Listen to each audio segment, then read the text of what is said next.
नमस्कार दोस्तों, स्वागत है आपका अपना ही यूट्यूब चैनल टुडे एग्जाम पर। दोस्तों, जैसा कि कल से यानी 9 मार्च 2023 से आप लोगों का जो है एसएससी सीएचएसएल का एग्ज़ाम चालू हो रहा है। हर एग्ज़ाम के भांति इस एग्ज़ाम के लिए भी एक प्रैक्टिस सेट जो है मैं अपने तरफ से आप लोगों को प्रोवाइड करा रहा हूं। अभी तक आपको जितने भी प्रैक्टिस सेट का वीडियो हमने प्रोवाइड कराया है वहां से आपको एग्जाम में क्वेश्चन देखने को मिलती है।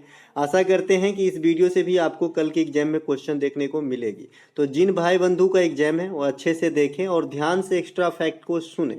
दोस्तों, 2-3 दिन से मैं यूट्यूब पे एक्टिव नहीं था क्योंकि कुछ फैमिली प्रॉब्लम चल रही थी, जैसा कि मैंने एक मैसेज में कमेंट करके बताया ही था। कुछ प्रॉब्लम थी, फिर से लौट आया हूं, अब एनालिसिस वगैरह कराएंगे। तो चलिए दोस्तों, शुरू करते हैं आज का ये वीडियो।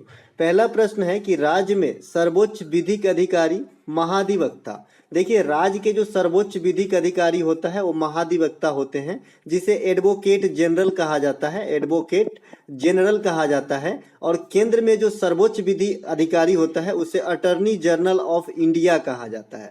ठीक है, तो ये बात भी ध्यान रखेंगे, जिसे आप महान्यवादी कहते हैं हिंदी में। तो केंद्र सरकार के सबसे बड़ी विधिक अधिकारी महान्यवादी होती है और राज्य सरकार के सबसे बड़ी विधिक अधिकारी एडवोकेट जनरल होती है। तो जो एडवोकेट जनरल होती है यानी महाधिवक्ता होती है, उसकी नियुक्ति कौन करते हैं? तो राज्यपाल करते हैं। तो ये किस आर्टिकल के प्रयोग करके करते हैं? तो इसका राइट आंसर है अनुच्छेद 165।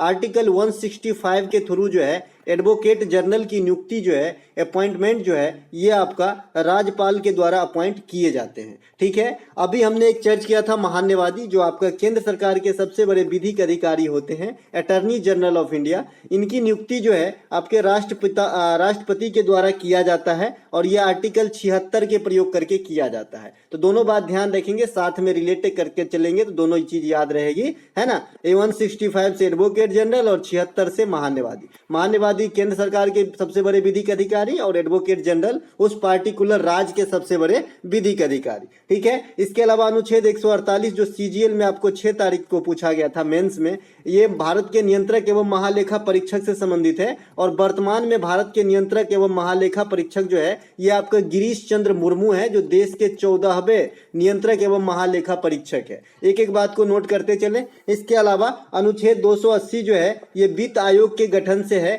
कौन करता है? प्रेसिडेंट ही करते हैं। कितने साल के लिए होती है वित्त आयोग का गठन? 5 ईयर के लिए होती है। अभी कौन सा वित्त आयोग चल रहा है? 15वीं वित्त आयोग चल रहा है। 15वीं वित्त आयोग के अध्यक्ष कौन है? एनके सिंह है, नंद कुमार सिंह है। ये सब ध्यान रखेंगे। अच्छा, वित्त आयोग में कितने सदस्य होते हैं? तो 4+1 लगा के आइएगा, एक अध्यक्ष और 4 अन्य। ठीक है, टोटल 5 होती है। इसके अलावा अनुच्छेद 112 है, ये वार्षिक वित्तीय विवरण यानी बजट शब्द से संबंधित है। ठीक है, ठीक है, वार्षिक वित्तीय विवरण से कौन सा हो गया? 112। इसके अलावा बजट से एक प्रश्न आपसे पूछा जाता है कि सबसे अधिक बार बजट कौन पेश किए हैं इंडिया के अंदर? तो मोरारजी देसाई साहब। मोरारजी देसाई साहब के नाम एक और नाम है, या मतलब रिकॉर्ड है कि ये सबसे पहले गैर कांग्रेसी पीएम बने थे। गैर कांग्रेसी पीएम बने थे। आप जानते हैं कि इंडिया में 1977 तक जो है खाली कांग्रेस के ही पीएम रहे थे, लेकिन 1977 में जनता पार्टी की सरकार बनी और मोरारजी देसाई साहब जो है पीएम बने थे। तो गैर कांग्रेसी पीएम बनने वाले प्रथम व्यक्ति हुए थे। इसके अलावा भारत में स्वतंत्र भारत के प्रथम बजट जो है सनमुखम सेट्टी साहब पेश किए थे। वहीं गणतंत्र भारत की प्रथम बजट जो है ये आपका जॉन मथाई साहब जो है पेश किए थे। अब स्वतंत्रता और गणतंत्रता तो आप जानते हैं, 1950 के बाद गणतंत्र हुआ, 26 जनवरी 1950 के बाद, और स्वतंत्र तो हम 1947 में हो गए थे।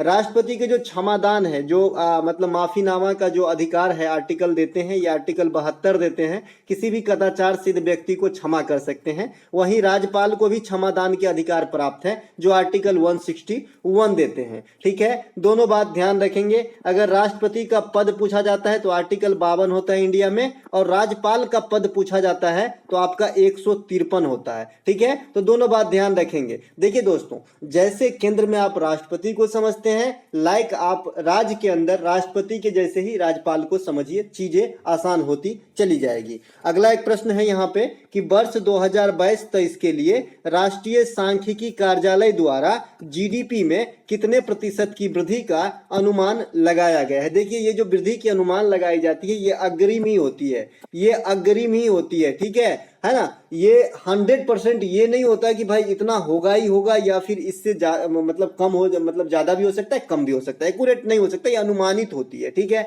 तो ये 7% जो है वित्तीय वर्ष 2022-2023 के लिए लगाया था आपका कौन, राष्ट्रीय सांख्यिकी कार्यालय, है ना, NSO, ठीक है। तो इन्होंने 7% रखा था। आपके जीडी में एक क्वेश्चन पूछा गया, फिर HCM में पूछा गया कि 2021-2022 के लिए जो है राष्ट्र का जो है जीडीपी में कितने प्रतिशत की वृद्धि की लक्ष्य रखी गई थी। तो 8.7% की जो है पिछले वित्तीय ईयर में रखा गया था। इसके अलावा आपसे एक प्रश्न और इससे रिलेटेड में पूछता है कि किस वित्तीय वर्ष में जो है आपका जीडीपी जो है निगेटिव में चला गया था, ठीक है। तो 2020-2021 वित्तीय वर्ष, बिकॉज ये कोविड का काल रहा था और इसमें जो है आपका अर्थव्यवस्था आगे ना आकर पीछे चला गया था, जीडीपी निगेटिव में चली गई थी। इसके अलावा अगला प्रश्न है हमारा सिमगो फेस्टिवल। देखिए हाल में मनाया जा रहा है सिमगो, है ना, कल के दिन और आज के दिन भी लगा, 2 दिन है इस बार होली इंडिया के अंदर। तो ये होली से ही मिलता जुलता त्योहार है जो गोवा आदि के रीजन में मनाए जाते हैं, सिमगो फेस्टिवल। तो ये आपको जो है पूछे जाने की आसार काफी ज्यादा है, ठीक है। तो ये आपका गोवा राज्य से संबंधित है, ठीक है। गोवा से अन्य फेस्टिवल भी है, जैसे सो जो जाओ, इस प्रकार से कहीं कहीं सो जो भी लिखा रहता है, कहीं साओ जो जाओ भी लिखा रहता है, तो आपको समझ जाना है। एसएससी का हिंदी जो है थोड़ा टिपिकल रहता है, तो आपको इंग्लिश देख लेना है, ठीक है। गोवा का प्रमुख त्योहार है। इसके अलावा गोवा में कौन सी भाषा बोली जाती है, तो कोंकणी भाषा बोली जाती है। कोंकणी भाषा को संवैधानिक दर्जा प्राप्त है, याद है आपको, नमक नमक याद है, नेपाली, मणिपुरी और कोंकणी, इन तीनों को एक ही बार अटैच किया गया था, ठीक है। इसके अलावा क्षेत्रफल के हिसाब से गोवा जो है इंडिया में सबसे छोटा भारतीय राज्य है, ठीक है। इसके साथ ही साथ आप जानते हैं कि तटीय राज्यों में सबसे बड़ी तटरेखा वाली राज्य जो है इंडिया के अंदर, ये आपका है जी गुजरात, और सबसे छोटा तटरेखा वाला राज्य जो है ये आपका है जी गोवा। तो क्षेत्रफल के हिसाब से कहे तब भी सबसे छोटा, तटरेखा की लंबाई के हिसाब से कहे तब भी सबसे छोटा कौन होगा, गोवा ही होगा। अगर जनसंख्या के हिसाब से सबसे छोटा पूछा जाएगा तो आपका सिक्किम हो जाएगा, ठीक है, ध्यान रखें। और तटरेखा में सबसे लंबी तो बता ही दिया था गुजरात, सेकेंड सबसे जो है लंबी तटरेखा वाला में ये आपका आंध्र प्रदेश का है। तो ये बात भी ध्यान रखेंगे। भारत की जो तटीय पड़ोसी देश के साथ जो सीमा बनाता है वो सबसे अधिक आपका बांग्लादेश के साथ बनाता है, 4000 से एभव किलोमीटर, है ना। दूसरा स्थान जी आपका चाइना का है, तीसरा स्थान आपका पाकिस्तान का है, और सबसे छोटकू सीमा जो लगता है ये आपका अफगानिस्तान के साथ लगता है। ये सभी बातों को ध्यान रखते चलेंगे। अगला प्रश्न है कि शैवाल अलगी किस समूह के वनस्पति है। सीजीएल में इससे रिलेटेड अभी प्रश्न 6 तारीख को पूछा गया था, ठीक है। तो शैवाल जो है आपका थाइलोफाइटा समूह से बिलोंग करते हैं। कौन से समूह से, थाइलोफाइटा समूह से। थाइलोफाइटा समूह जो है ये पादप जगत का, यानी वनस्पति जगत के, ये पादप जगत के, ये इसमें सबसे बड़ा समूह है आपका थाइलोफाइटा, ठीक है। थाइलोफाइटा होता है, ब्रायोफाइटा होता है, टेरिडोफाइटा होता है, ये सब जो है समूह के नाम है, ठीक है। मोलस्का, ये सब तो 5 भागों में जो बांटे तो उसमें है मोलस्का, लेकिन ये सब समझिए कि एक एक जमा होती है, मतलब एक ग्रुप है, इसके तहत जो है आपका आता है थाइलोफाइटा के तहत जो आता आपका आता है कौन, शैवाल आता है। शैवाल को अलगी कहते हैं भाई, इंग्लिश मीडियम वाले। एक बच्चे ने एक दिन कमेंट किया था कि शैवाल को इंग्लिश में क्या कहते हैं, ठीक है। इसके अलावा इस जो आपके थाइलोफाइटा समूह के जो भी पादप होते हैं उसमें संवहन उत्तक का अभाव होता है। अब संवहन उत्तक क्या होती है, जैसे आप जैलम और फाइलम पढ़े होंगे ना, कि जैलम जो है आपका जल को जो है ले जाता है, फ्लोएम जो है ये आपका फूड को जो है ले जाने का काम करता है, तो ये सब संवहनी उत्तक है। तो इस प्रकार की उत्तक का जो है आपका अभाव हो जाता है किसमें, थाइलोफाइटा समूह में, ठीक है। इसके अलावा इस समूह के जो पौधे होते हैं इसमें जड़, तना, पत्ती एक दूसरे से विभक्त यानी अलग अलग नहीं होते हैं।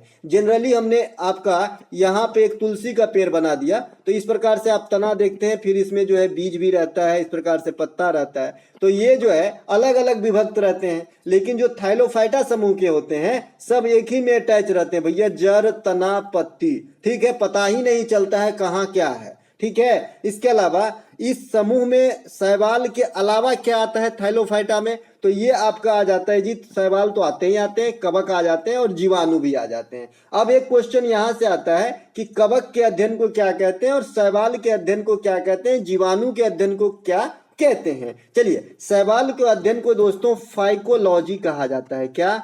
फाइकोलॉजी। देखिए रूट वर्ड है लॉजी, जहां भी लॉजी लगेगा समझिए पढ़ाई लिखाई की बात हो रही है। जैसे साइकोलॉजी आपने पढ़ा होगा ना।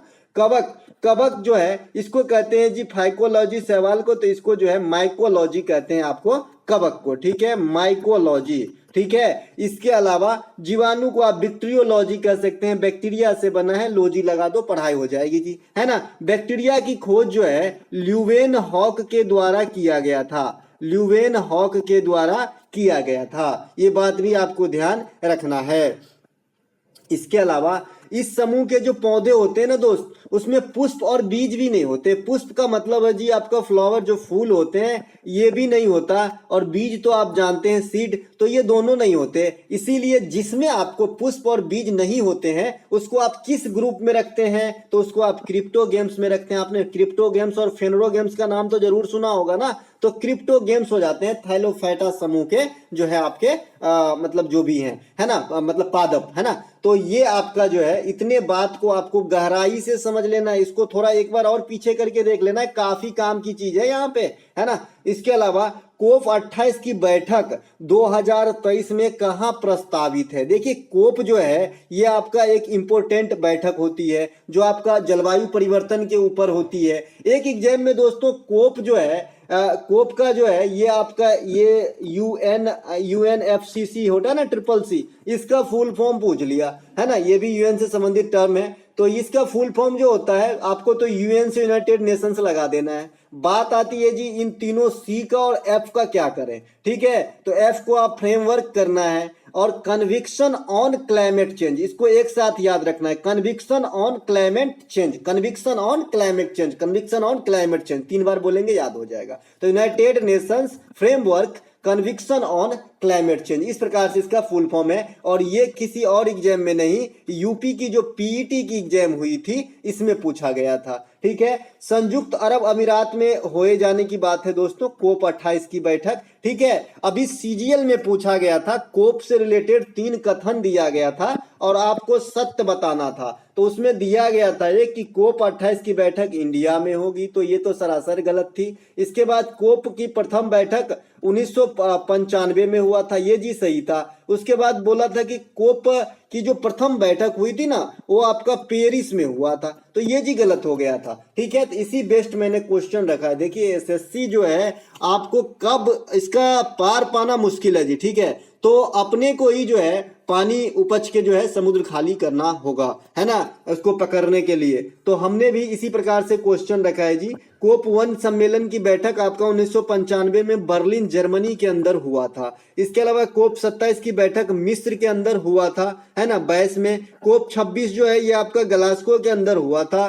कोप 28 जो है ये आपका संयुक्त अरब अमीरात यानी यूएई में होने की बात करी गई है। अब देखिए कोप की जो सम्मेलन है प्रथम 1995, लेकिन अगर आपसे कोई पूछ ले कि भाई कोप की जो सम्मेलन स्टार्ट हुआ तो इसके लिए बैठक कब हुआ था, तो 1 साल पीछे कर दीजिएगा, ठीक है, अगले साल से बैठक हुआ था। इसके अलावा एक प्रश्न है यहाँ पे कि जैन धर्म से संबंधित तीर्थ स्थल समेद शिखर किस राज्य में स्थित है। देखिए इस पे जो है कोर्ट का फैसला आया है कि इसको जो है सार्वजनिक स्थल घोषित नहीं किया जाएगा, इसीलिए ये चर्चा का विषय है, ठीक है। तो यहाँ से क्वेश्चन आए जाने की बात हो सकती है। तो ये आपका समेद शिखर जो है ये जैन धर्म से संबंधित जो है स्थल है, और ये आपका झारखंड में है। इसे सार्वजनिक महत्व का तीर्थ स्थल नहीं घोषित किया जाए, मतलब जैसे मान लीजिए सार्वजनिक महत्व का तीर्थ स्थल हो जाएगा तो सभी धर्म के लोग जाएंगे, इस प्रकार से जो है इस पे रोक लगाया गया है। और ये रोक जो है आपका कोर्ट के द्वारा जो है आदेश देके लगाया गया, और इसे जो है जैन धर्म का ही जो है वस्तु रहेगा, इस प्रकार से बनाया गया है, ठीक है।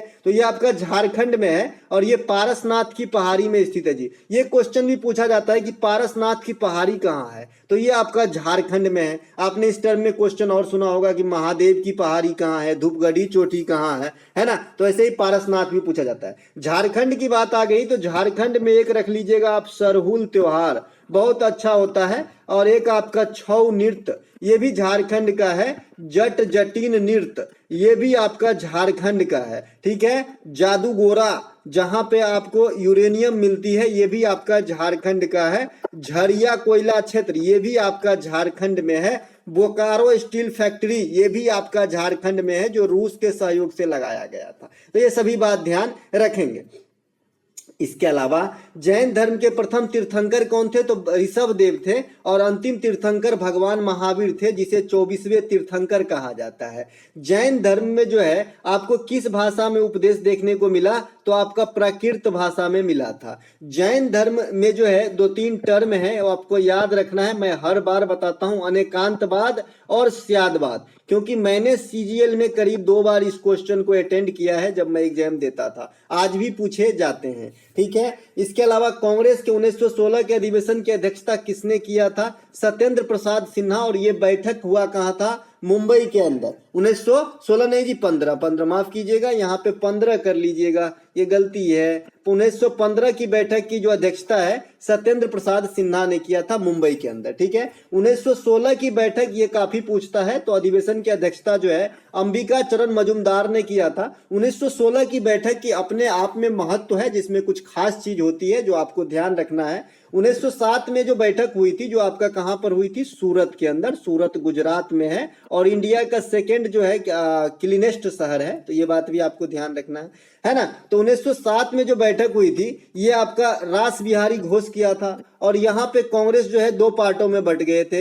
एक तो जी नरम दल, हम कुछ नहीं बोलेंगे, और एक जी गरम दल, हम बोलते रहेंगे। ठीक है। तो इस पार्टी में बट गए थे। तो ये दोनों जो बटे थे 1907 में, ये 1916 के लखनऊ अधिवेशन में फिर से एक हो गए। ठीक है। तो एक तो इसका अपना ये महत्व है। ठीक है। दूसरा महत्व है कि जो मुस्लिम लीग मांग कर रही थी, उसको मांग को काफी हद तक जो है यहाँ पे स्वीकृत किया गया। तो ये भी एक दूसरी कारण है।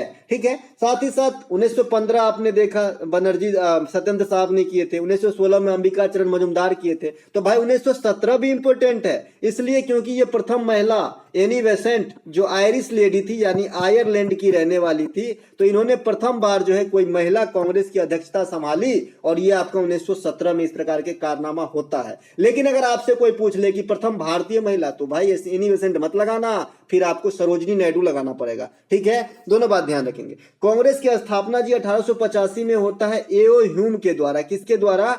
एओ ह्यूम के द्वारा। इसे जो है हर्मिट ऑफ शिमला भी कहा जाता है। और कांग्रेस के जो प्रथम अध्यक्ष बने थे, ये WC बनर्जी बने थे, व्योमेश चंद्र बनर्जी। और वर्तमान में कौन अध्यक्ष है जी? तो खड़गे साहब है, मल्लिकार्जुन खड़गे साहब। कांग्रेस जो है अभी अभी बहुत जो है हाईलाइट में आया इस चीज को लेकर, जो आपका भारत जोड़ो यात्रा है राहुल गांधी के द्वारा किया जा रहा है, तो इससे जो है काफी चर्चे में आया था और बहुत सारे क्वेश्चन यहाँ से बने थे। 1924 की जो अध्यक्षता है, ये भी अपने आप में खास है, बेलगांव अधिवेशन। और ये जो है आपका महात्मा गांधी साहब के द्वारा किया जाता है। इसके अलावा 1929 का भी अपना महत्व है जी। ये लाहौर अधिवेशन होते हैं 1929 में, अध्यक्षता जवाहरलाल नेहरू करते हैं। और इसमें जो है स्वराज की मांग की जाती है। भाई साहब ध्यान रखें। ठीक है। चलते हैं आगे।